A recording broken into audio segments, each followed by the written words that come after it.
that said consistency. Consistency, right? Tiger Woods, because of some of his actions and choices, and we all make mistakes. I'm not, as it says in the Bible, going to be the person to pick up and cast the stone, okay? I made mistakes, we all make mistakes. But the point is, if you want to have 100 people in a room, and you want to have 100 that have a positive perception of your brand, then your brand has to stand for something, and it needs to stand for it consistently. And it can't say part of the time I'm this, and part of the time I'm this over here too. Because some people are going to say, those two things don't match up, and you're being a phony. Okay? Yes, sir. He's also not winning anymore, though. So it's almost like, he's not the world's greatest golfer anymore. So I think there's something to be said about the fact that if he were winning tournaments and majors still, I don't know where his brand would be today. Because I look at Ray Lewis, who played for the Ravens, who I live in Atlanta, and I was there when he was almost accused, or almost went to prison for murder. His brand picked back up, way back up, because he kept winning. He was the most dominant football player. Here's how I look at this. Here's how I look at this. When you're in the situation that Tiger Woods is in, here's what you have to realize. Some people, if I want to use this term loosely, some people are willing to forgive you. Some people are willing to overlook this. Some people 2 years from now are going to be like, well, that's in his past, right? So again, if we were to use this 100-person example that I'm talking about, I don't know what these percentages are, what these numbers are, but maybe 40 people of 100 would be like, who cares? You know? Some other group of people will never forget this. Some other group of people, maybe 20 or 30 people or whatever it is, will always have, just like I put a tag on Santiago here, will always have that tag on him as the guy that did this or the guy that acts that way. Some of those people over time, if he goes back to what they perceived was a more consistent behavior of what he was projecting before, he might be able to win them back over. But the point is, this perception of an experience, right? And the consistency that Alfred nailed, absolutely bullseye, nailed, is really, really important. Jose? Consistency, I think it's always, I don't think that is right. It's not enough. Consistency is not, doesn't mean that it's good. So it has to be consistency, it has to come with something else. Because when we are talking, what is the trick for something? Is consistency. I don't think because you can be consistent with bad or consistent with good. So you have to put another attribute. So he's in the way he is because he's very consistent because he has been consistently a womanizer. So that is not going to help him. So the word itself, consistency. You have to be consistent with good. Yeah, there has to be substance to your consistency, right? Substance to your consistent efforts, right? Yes? Yeah, you know, this analogy reminds me of Bill Clinton and his Monica Lewinsky. And you know, if you ask Americans before Monica Lewinsky, they would consider Clinton, even though he had other little stories floating around, that he was a supreme politician. Today, they still recognize him as the best politician, but 50% of people, especially women, will consider a womanizer. Sure. But in the end, his reputation has survived as a good politician because he was very good at it. Sure. And that's what he's saying. Yeah. Yes. Yes. That's exactly the point. Your perception of your experience in so many ways is based on trust, right? I drank that Coca-Cola. I trusted that Coca-Cola was going to quench my thirst. Without poisoning me, without dehydrating me, without sending me to the hospital, right? And if and that consistent taste, and if I go and get a Coca-Cola again, I trust that it's going to do the same again. That's the substance of it that we're talking about, okay? So there's absolutely this element of, gosh, that's bright, absolutely this element of trust That's very important. You're absolutely right. So the person that makes these decks for me, because I'm completely incompetent when it comes to anything technology-wise, really doesn't like this guy because he cheated on his wife, and that's why she put that little wig on there. So, and she's, I never know what's going to be in this deck. There could be flying squirrels coming out in a minute because she loves to mess with me. So the point here is, are you a brand, Kate? Are you a brand? She's a brand. Because I'm going to have a perception of my experience with Kate over the next 2 days. Ushcc is a brand to me. I've known her for years. Mark Madrid is a brand to me. I've known him for years. Had a lot of interaction with him. I just met Dean this morning. Just this morning. I'm already starting to establish a perception of my experience with Dean. Just in 2 or 3 interactions that we've had already, okay? Every person that you meet, every interaction that you have with somebody creates a perception of their experience with you. The real point here is people look at things and they say, a car is a brand, and an iPhone is a brand, and the Eiffel Tower is a brand, and Notre Dame is a brand. And they look at everything as a brand except themselves. And you're probably the biggest brand of any of them. Okay? So their perception of their experience with you is really important. What are these 3 people? I put this up there. I'm sorry? Back one? Your personal brand is a person's perception of their experience with you. Okay? Just 1 second, but I'll get to you, I promise.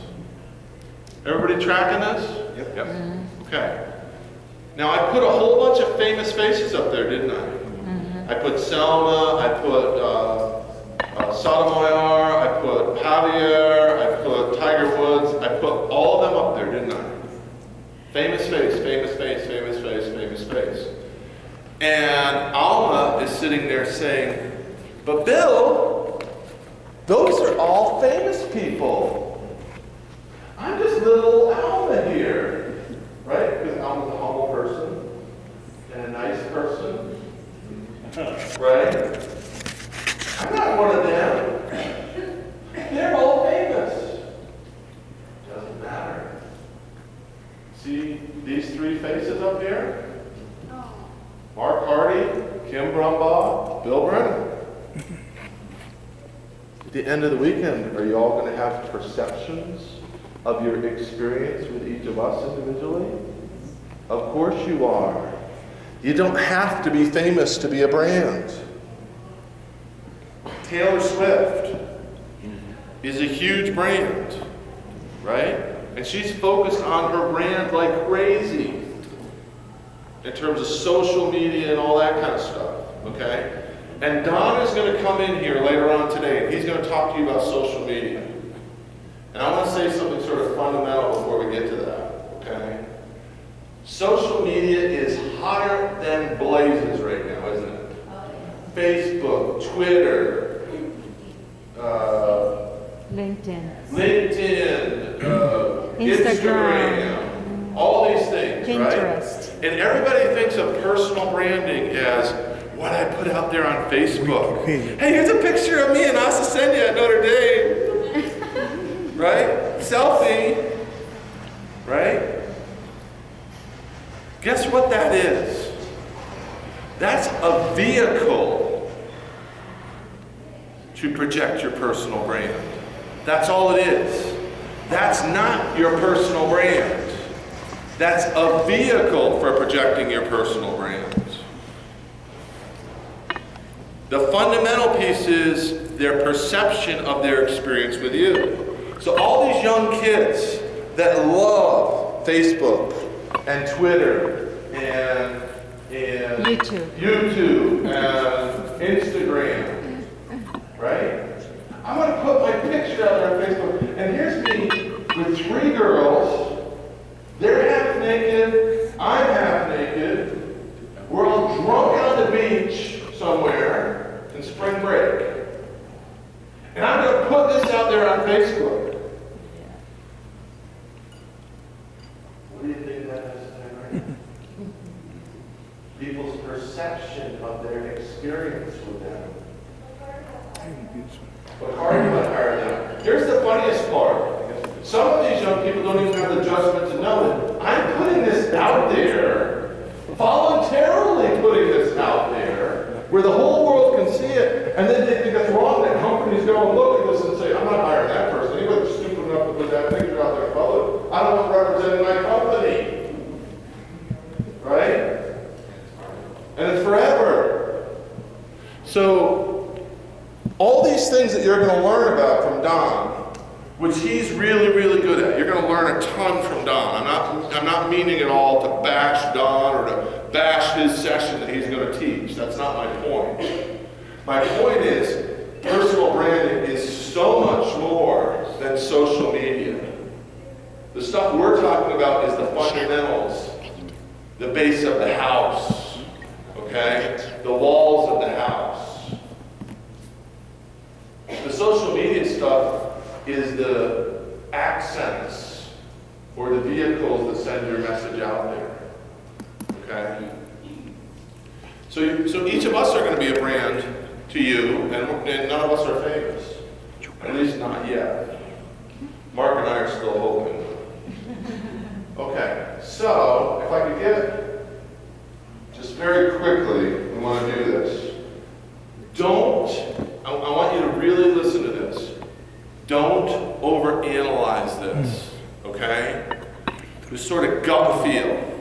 Don't worry about punctuation. Don't worry about getting the wording right. Don't worry about anything. This exercise is meant to be in a sentence or two, gut feel, what comes out of your head, put it down on paper, okay? And the exercise is this. Right now, where you are right now, what is your personal professional brand? If I were to ask you in a sentence or two, what is your personal professional brand? Gut feel, just write it down real quick. Personal and or? Personal professional brand, meaning your personal brand as a professional. Sorry. Which can be different than your personal brand with your friends, with your family, etc.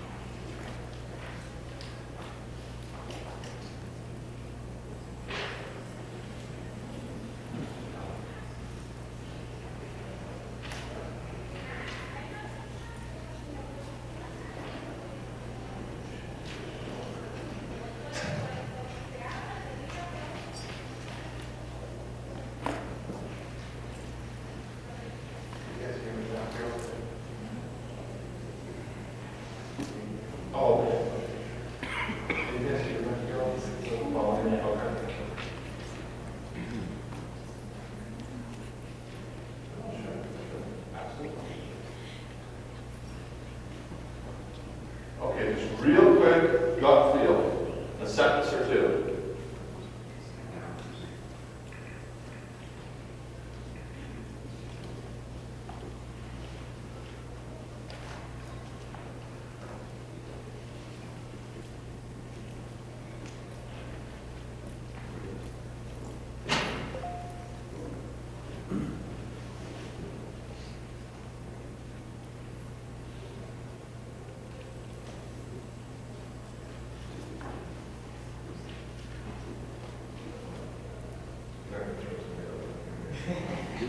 Still thinking about it.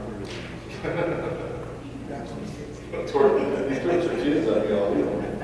Tamales and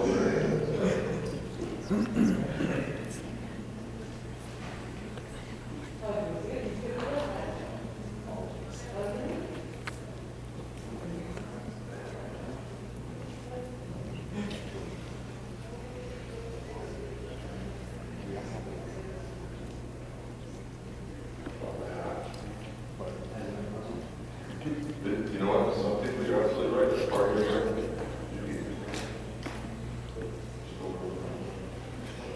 think?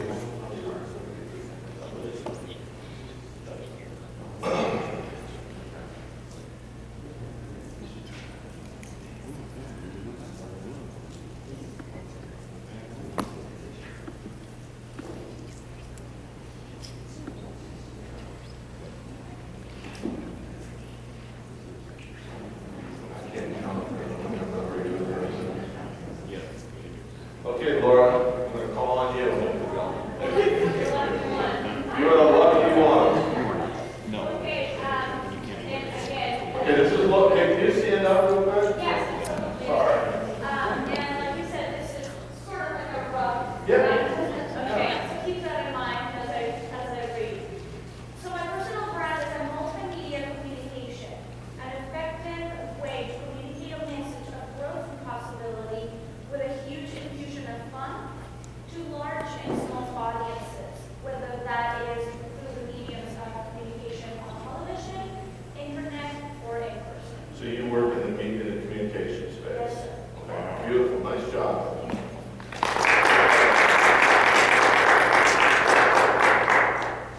Yes, absolutely. My personal brand is chamber advocate, visionary, and community leader, passionate about my goal. Beautiful, good for you. Yes. I know you're all going to laugh because it's true. Nobody's gonna I laugh. know you all know me. You all know me already? You all know how? This is how I know personal brand. The woman that makes something out of nothing. The mayor of the Bronx. Go to the red. The red gets things done. And the first ever gay lesbian straight chamber of commerce in New York City. Okay, okay. A lot of good stuff there. Juan, how about you? I wrote that people's perception of me is consistently that I am decisive, outspoken, deliberate, business-minded leader. Okay. Decisive, outspoken, business-minded leader. So if these are all good. If I were to ask myself, what is my brand? I would say that my brand revolves around two key skills. One is thinking, as sort of a strategist, and the other one is communicating or storytelling. That's really at the core of what I'm about, okay? So I would say I'm a person who uses his abilities to think and communicate in a professional sense in a way so as to help people develop and grow and elevate themselves in their careers, okay?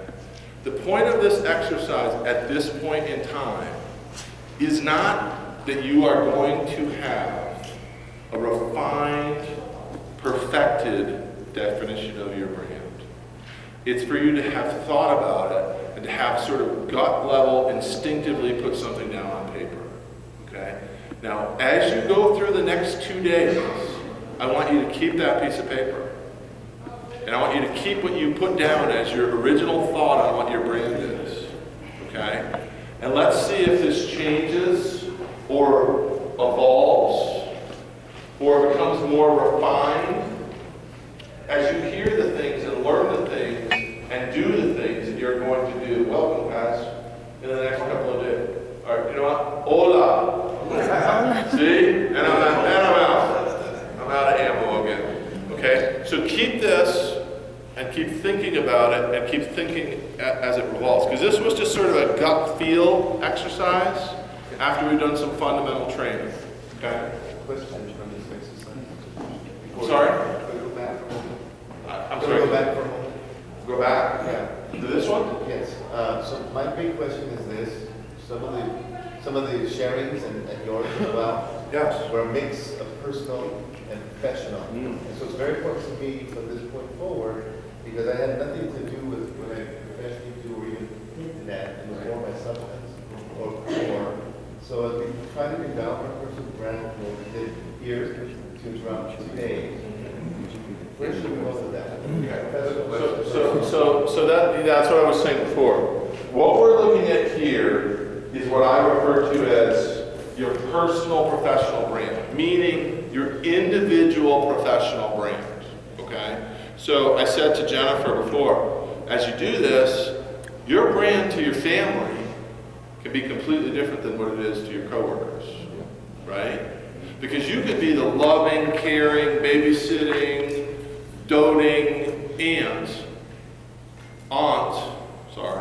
that's the glue that holds the family together, right? And over here, in your work sense, You could be the intelligent, strategic driver that knows how to get things done, that moves the organization from here to here in a very positive way. Those can be two completely different things. That does not mean that there are not core elements, characteristics, traits, abilities that you have inside of you, that you possess, in your head, in your heart, in your being, that don't transfer from your personal life to your professional. But what we're talking about is think of it this way, your individual professional brand. So it's not your company's brand or your organization's brand. It's let's work on yours first. And then what we're going to do a little later on is see my brand is this and my organization's brand is this. Are these things in alignment or not? Does that make sense? Okay. Certainly. So here's my question to you. Is Bill up here as this tall, big talking, slick salesman? Sexy. I didn't see that. I didn't say it. I'm not going to say it. I'm not going there. I can get fired at a moment's notice, Alfred. You know, I have a little angel on this shoulder and a little devil on this. I don't need you helping me. Okay? I can get in trouble on my own. Is Bill up here saying, "Hey, I'm this slick marketing dude, and I'm going to teach you how to take something and take this and take that and take this and take that and put these pieces together, and we're going to bundle it all together, and we're going to present it out in this world as this really cool, slick campaign, this really slick marketing ad that's something different than what you are." Is that what we're talking about here? No. Not even close. Not even close. All we're saying is, first, you have to recognize that you're a brand. Okay? You realize that. But secondly, how do you present your authentic self and who you are and being authentic out into the marketplace? And sort of, as they say in the movies, letting your hair down a little bit so people get to see you, get to know you, right? If I'm just a robot and I never let anybody in, do you feel like, going back to your point, Sharon, do you feel like you trust me? No. Do you feel like you really know who I am? Do you feel like Bill is dependable and you really know him and you can count on him? No. So we're not talking about being slick here and reinventing yourself. What we're talking about is fully and effectively presenting your whole self. Those skills, those characteristics, those energies that Virginia and Catherine have that they've been hesitant to show in a professional setting, maybe. Or they're so humble that they only show this much of it. And it's a really powerful piece that you possess. And if you show more of it, people would know more about you, and they would respect you even more, and they would trust you, and they would call on you more, because they see that you have this capability. Okay? Fully and effectively presenting yourself in an authentic way, not about inventing a persona. Okay? We're not taking somebody that's on the fairgrounds in Duluth, Minnesota, this cute little girl who's sexy and got a decent voice, and here's what we're going to do now. We're going to package her up. Let's take her from a brunette to a blonde. Let's put her in the 6-inch heels. Let's have her dance crazy. We'll give her dance lessons, right? And we're going to make her next teeny bopper star. That's what people do. Some people do. That's not authentic. Excuse me, that's America. That is America in a lot of ways, but that's not authentic. And over time, people see through it. The Rolling Stones, U2, George Strait, Meryl Streep, people that have long careers have them because they're authentic. The kind of people that do that we're talking about usually end up being a flash in the pan. And you don't want to be a flash in the pan, okay? What are your skills? What have you done? What can you do? All these kinds of things. Letting people in, okay? That's what we're really talking about. So it's not about invention. It's about presenting yourself authentically and effectively and wholly. Okay? So, you are a personal brand, but why should you focus on it? Because you already are. Whether you want to be or not, you're a brand. Okay? And if you don't look at yourself as a brand and you don't manage your brand, you're making a mistake. Okay? But in addition, you want people to know who you are and be known what you've done. It will present different opportunities. You can gain customers or clients. You can get more responsibility and broader reach. You can develop an institutional reputation or equity within the organization. You can find a coach or a mentor. By a show of hands here, everybody in the room, who would like to find a mentor for your career? Who would like to find 2 mentors? Yeah, right? Who doesn't want a mentor, no matter how young or old you are? Everybody wants a mentor, somebody to help you, to build your business, to find new partners, knowledge that can come from different people, skill development, to run the organization effectively, to find future employees and to deliver results. Focusing on and building your brand can help you in all these different ways. Here's 2 questions. I have to pick on somebody that I haven't picked on yet. Rosalinda, would you play along? Would you be one of my participants? See? Even though she doesn't want to, she's so sweet, she'll do it. And Dennis, you're my second guinea pig. You ready for this? Okay, what does Gallup say, Gallup surveys say, about the percentage of people in the United States workplace that say that they are fully engaged in their work? What percentage? Rosalinda first. Ladies first, fellas.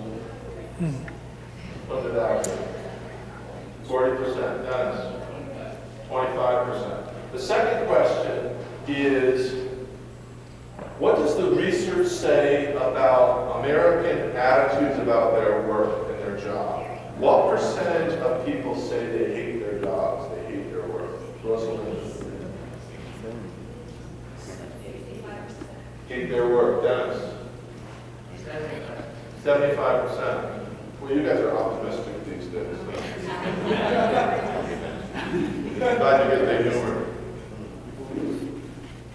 Only 28% of people say that they are fully engaged in their work.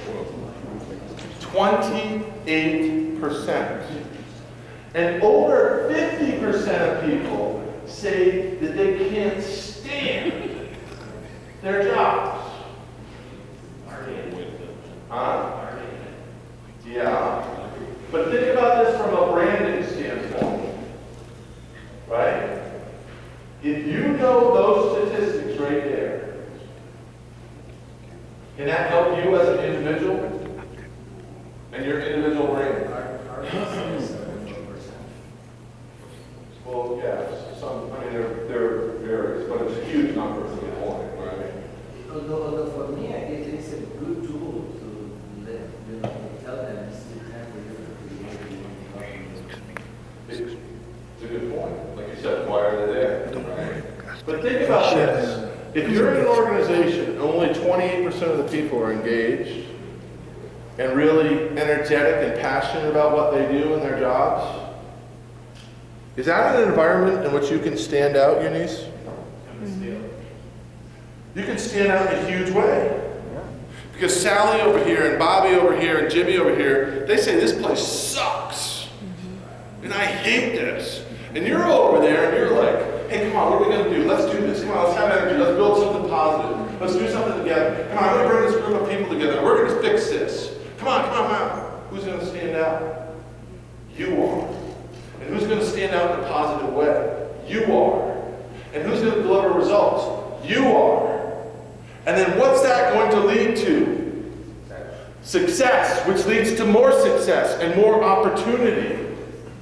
Right? If all these other people are brain dead, and they've checked out, and they're bitter, or they're angry, or they're negative, who cares? That's an opportunity for you and your brand. And to help build your brand up in an even more positive way. Okay? So know the environment in which you're operating. Know the environment in which you're operating, and then use it to benefit yourself and your brand, to help you succeed. Okay? What are people's perceptions of your brand in the workplace based on, Kate?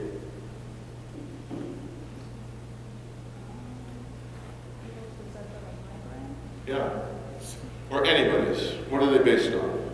Professionalism. Professionalism. Teresa. On the people that has been wrong. People that have been what? That the attitude of the people that have been The attitude. customers. Are you ethical? Yes. What do your clients say about you? Santino. Oh, Santiago, sorry. Results. Results. Do you get results? Alfred. The environment. The environment that you create. Productivity. Productivity. Carlos, what else? Reliable. Reliability, right? We talked about consistency, right? Consistency, right? Responsible. Intelligence, ability to learn and grasp new materials, right? Are you one of these people that's like, here we go, and I've known people like this. I've had a person come up to me and say, hey Bill, I'm being asked all kinds of things, to do all kinds of things in this new job that I've never done before. You ever get asked that? Like 3 times a week, right? Like 3 times a week. And guess what? Some people are freaked out by that. This is my little box. This is what I know. This is where I'm comfortable. I can operate like crazy in this space right here. But don't ask me to go over here. I'm getting really nervous. Learn and grasp new material. Make yourself more valuable, right? Your work ethic. Ability to work with others. Personality, confidence, caring for others. You retire. The hat. You said to some people, your brand is a hat, right? If you wear a hat consistently, yeah. They're going to know you as the guy that always wears the hat. Or the guy that always wears the colorful ties. Or the guy that comes to work every day in cufflinks. Or the woman that always has a pin on her blouse. Okay? You're a tire.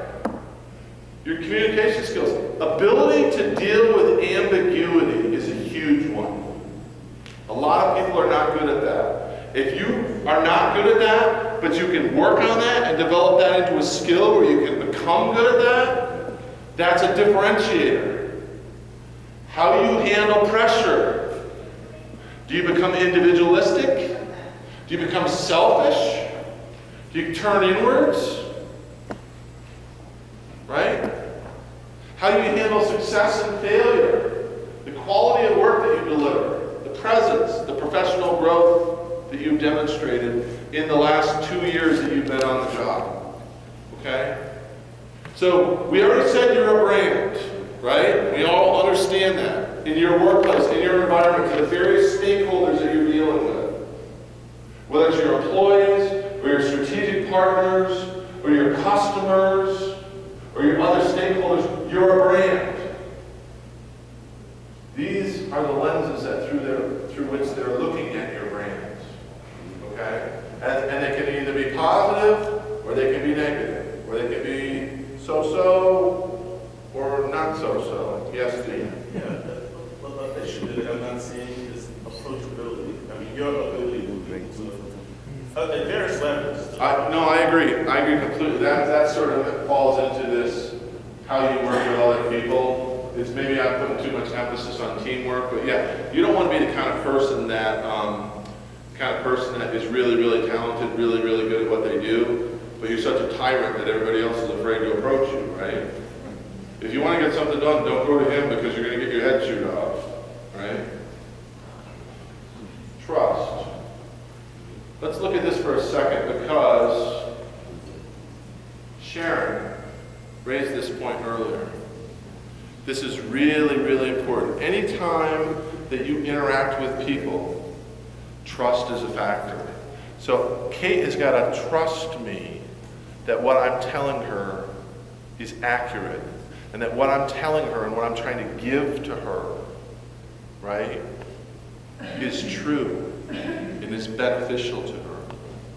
If at some point she decides that I'm not to be trusted, I have nothing on which to build my relationship with her, okay? And all the research shows that there are 3 areas that lead most effectively to trust. The first one is ability. So can this person do what they say they can do? Right? Are they genuine? Is the real deal? Is this accurate? And then it's domain specific. So when I'm talking about this, I always say, hey look, I have the greatest auto mechanic in the world. The guy works on my car, he does a great job. Every time I need an oil change, I take it to him. Every time I need the tires rotated, I take it to him. Every time it makes a funny sound, I take it to him.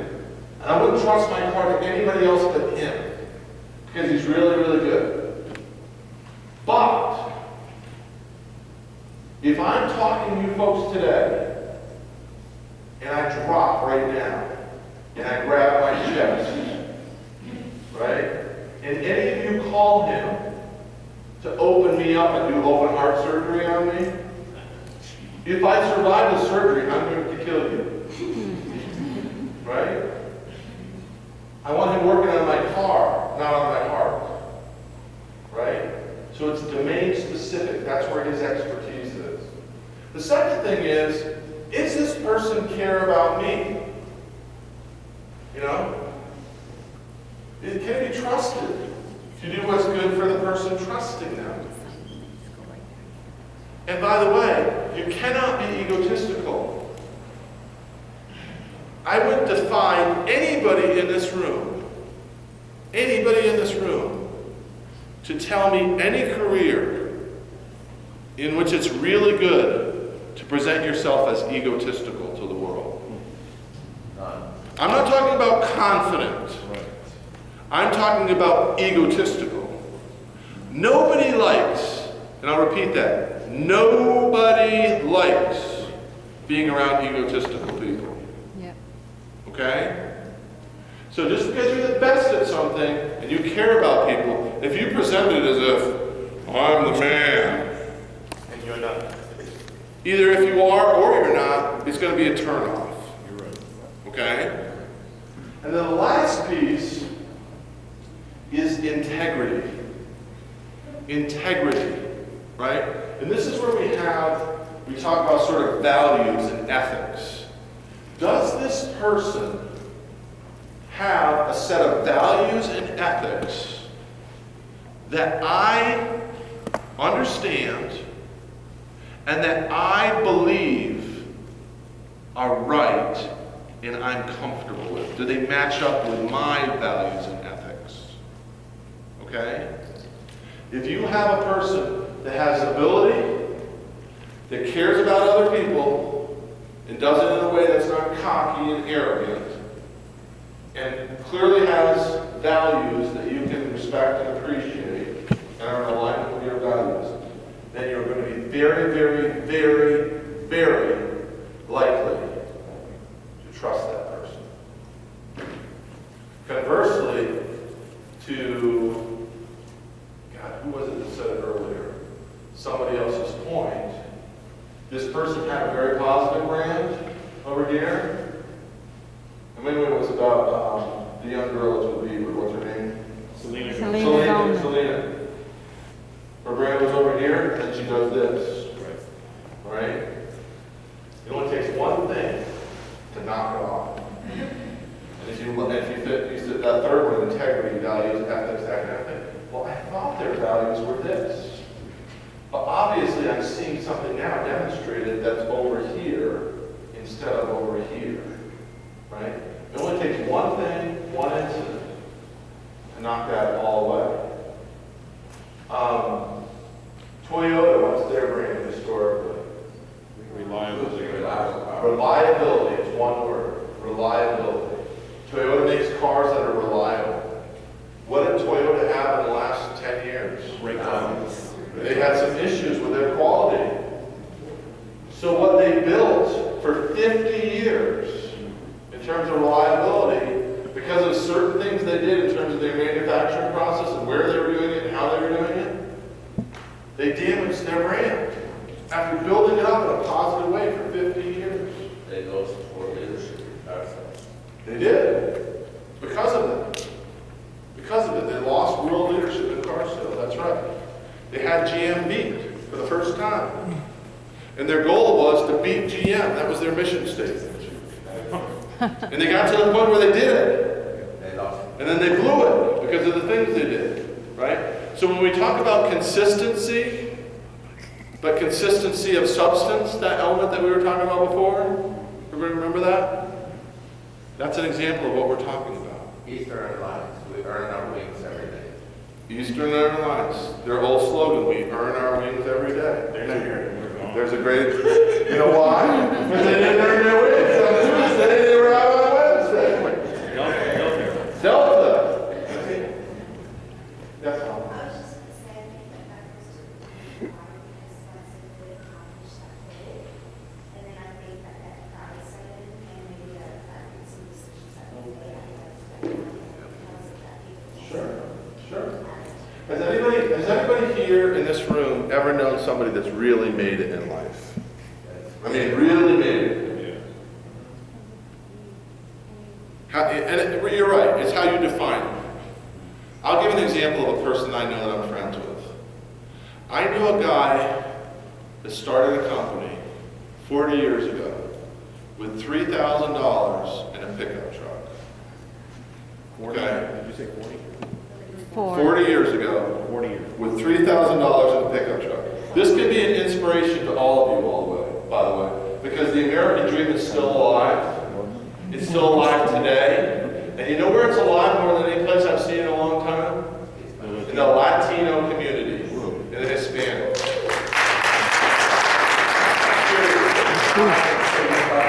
Okay? You guys work hard. You're smart. You're hungry. You're the future of America in so many ways, even if you're the only ones that know it, and the rest of the world still doesn't recognize it yet, okay? But this story, I want you to really remember this story, because this can be one of you in this room, or this could be several of you in this room. This friend of mine started his business 40 years ago with $3,000 and a pickup truck. He didn't even have the $3,000. You know who had the $3,000? The bank? His wife. He had to borrow the money from his wife. He built this business for close to 40 years in the energy consulting space. And he built it up to the point where he had 175 employees. And he turned 68 years old. And he's the kind of person that's a really good person. Those three elements that I was just talking about, competence, benevolence, integrity, he has all three of them in a huge, huge way. He gets to be 67 years old and he says, I've got 175 people that work for me, which means I'm having 175 people that depend on me. Which means that as a sole proprietor of this business, if something happens to me, Kelly and Laura and Alma, they all be out of work. So guess what I'm going to do? I'm going to sell this business to somebody else, partly to protect the employees, so that I know that their job is taken care of. I'll sell it to a bigger company, and then they'll become a division of that company. Okay? So he sells his energy consulting company to a European company called Siemens. Whoa. Anybody ever heard of Siemens? Yeah. They're like GE's biggest competitor in the world market. Okay? And quite frankly, in Europe, they clobber GE.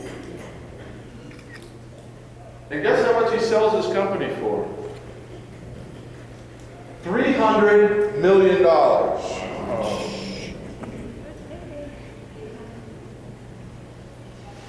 If he were here now, if he walked into this room right now, you would never know that he had $10 in his pocket. You would think that he was a 7th grade history teacher in a local school system that coached JV basketball. Okay? The success, the money, the assets, whatever you want to call it, to Alma's point, has not gone to his head in the slightest. He's not cocky. He's not full of himself. He doesn't think he's better than anybody else. He tries to help various people. He's trying to do many things to help me. Who the heck am I in the world? Nobody. Okay? He's trying to help me. So this point of the previous slide, how people judge you, how you handle success, and how you handle failure, people notice. It matters. And if you have success and you reach your goal, and then you start thinking, Santiago, you're the man. You are the man. Now you drive the fancy car, and you got the house, and you're going to get the trophy wife, and let's do it. Right? Guess what? People are going to notice that. In a lot of ways, it's not going to help your brand. Okay? So this element of how you handle success and failure, and if you get big-headed, some people would get big-headed about making $50,000. Right. This guy's made $300 million and he hasn't gotten big-headed about it. I think it's particularly bad in the nonprofit sector. When you have people that do turn that way, that because they're looked upon to be people that are supposed to be helping other people. And I've run into that in my professional career, people that get really cocky and arrogant, and you're going, you know, this is not... You're not the Well, problem. that's a very good point. I'm glad you raised it, Santiago, because then what people start saying is this about you? Right. Or just about the stakeholders that you're supposed to be helping and serving, right? Good point. Who's it really about? And has this person lost their way? Or, quite frankly, were they ever really that way, or was it a facade? You want to talk about damaging trust and damaging your brand? You're talking about the Hindenburg there.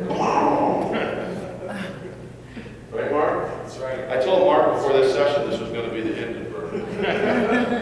Who wants to start off a training session with usually they bring me in at the end after things have been really, really good, and then I blow it up and leave a bad taste in people's mouth, right? So we won't have that guy back again. I better get invited to Las Vegas, by the way. That's right. Turn me loose with Mark Hardy in Las Vegas. Watch out. Oh, yeah.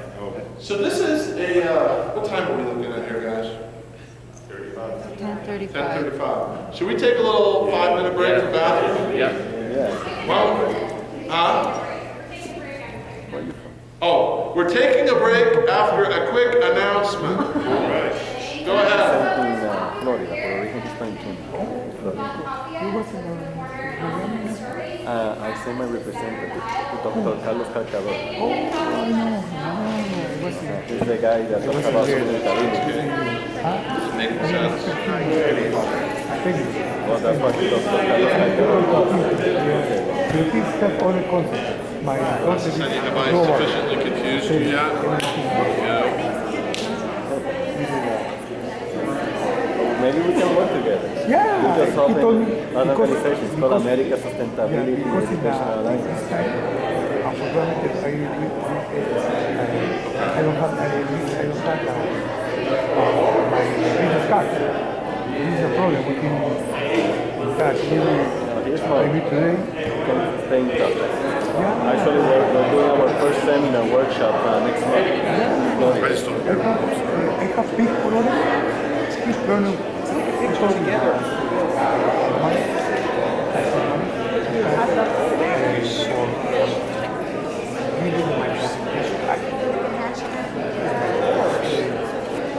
That's right.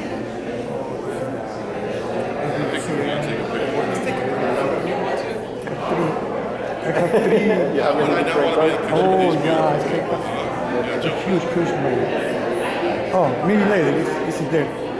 Let me check.